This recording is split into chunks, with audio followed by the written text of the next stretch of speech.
Dr. Anthony Fauci on June 16 joined a Senate hearing after testing positive for COVID-19.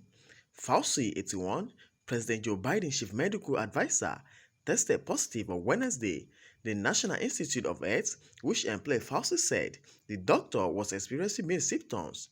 Fauci has received not only a primary series of COVID-19 vaccines, but two boosters, due to the warning effectiveness of the shots. COVID-19 is the disease caused by the Chinese Communist Party virus, also known as SARS-CoV-2. The elderly are one of the most vulnerable groups to the disease. Even in people in the 40s and the 50s. So there is clinical data. But not in children. Well, see, again, here's the thing is, you're not willing to be honest with the American people. So, for example, 75% of kids have had the disease. Why is the CDC not including this in the data? You can ask the question. You can do laboratory tests to find out who's had it and who hasn't had the disease.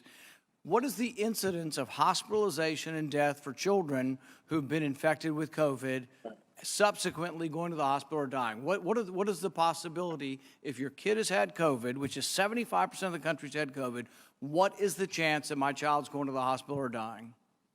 if you look at the number of deaths in pediatrics, Senator, you can see that there are more deaths Of in people who have had it, pediatrics- of people who have had the pediatric- disease.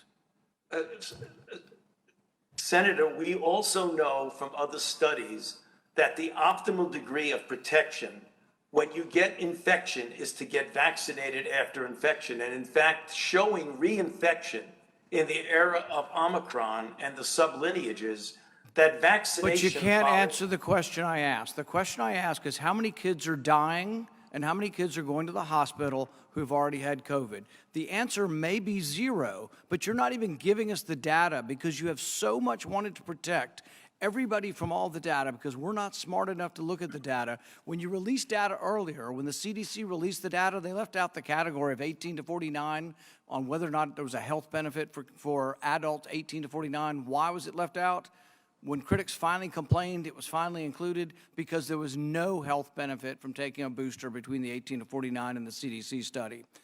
Another question for you. The NIH continues to refuse to voluntarily divulge the names of scientists who receive royalties and from which companies. Over the period of time from 2010 to 2016, 27,000 royalty payments were paid to 1,800 NIH employees. We know that, not because you told us, but because we forced you to tell us through the Freedom of Information Act. Over $193 million was given to these 1,800 employees.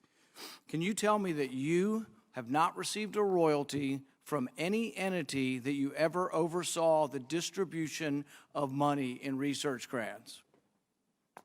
Well, first of all, let's talk about royalties. That's the question. No, that's the question. Have you ever received a royalty payment from a company that you later oversaw money going to that company? You know, I don't know as a fact, but I doubt it. Well, here's the thing is, why don't you let us know? Why don't you reveal how much you've gotten and from what entities? The NIH refuses. Look, we ask them. The NIH, we ask them whether or not, who got it and how much. They refuse to tell us. They sent it redacted. Here's what I want to know. It's not just about you. Everybody on the vaccine committee, have any of them ever received money from the people who make vaccines? Can you tell me that? Can you tell me if anybody on the vaccine approval committees ever received any money from people who make the vaccines? Soundbite number one, are you going to let me answer a question? Okay, so let me give you some information. First of all, according to the regulations, people who receive royalties are not required to divulge them even on their financial statement, according to the Bayh-Dole Act. So let me give you some example. From 2015 to 2020, the only royalties I have was my lab and I made a monoclonal antibody for use in vitro reagent that had nothing to do in patients.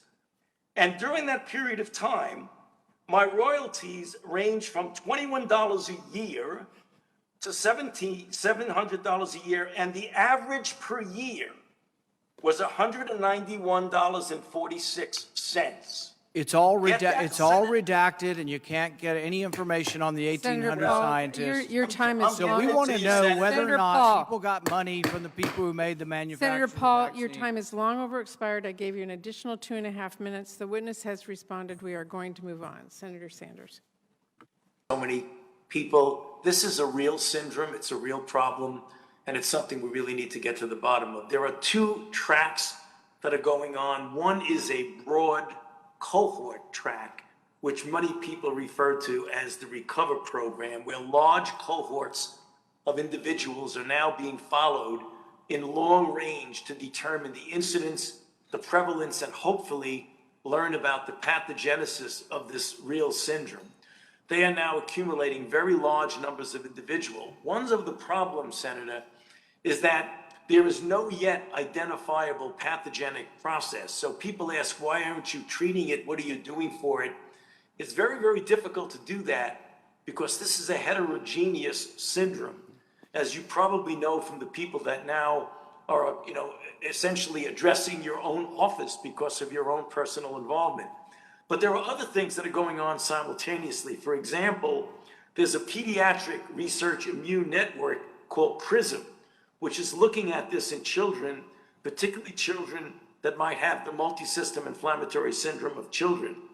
There's what we call immunophenotyping to determine, is there anything that relates to a hyperactivity or an aberrant triggering of immune response that's triggering some of the things that you might be feeling, including the tingling in your nerves. So there's the broader cohort project and a number of individual projects.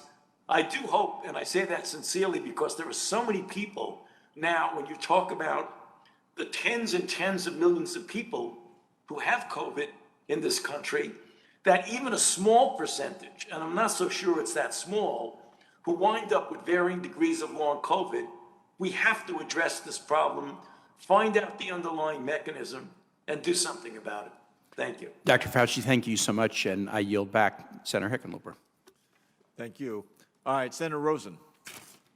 Well, thank you, Chair Hickenlooper. And Dr. Fauci, I know we all hope you're feeling all right. Thank you for being here. And thank you to all of you for your continued presence, your work, and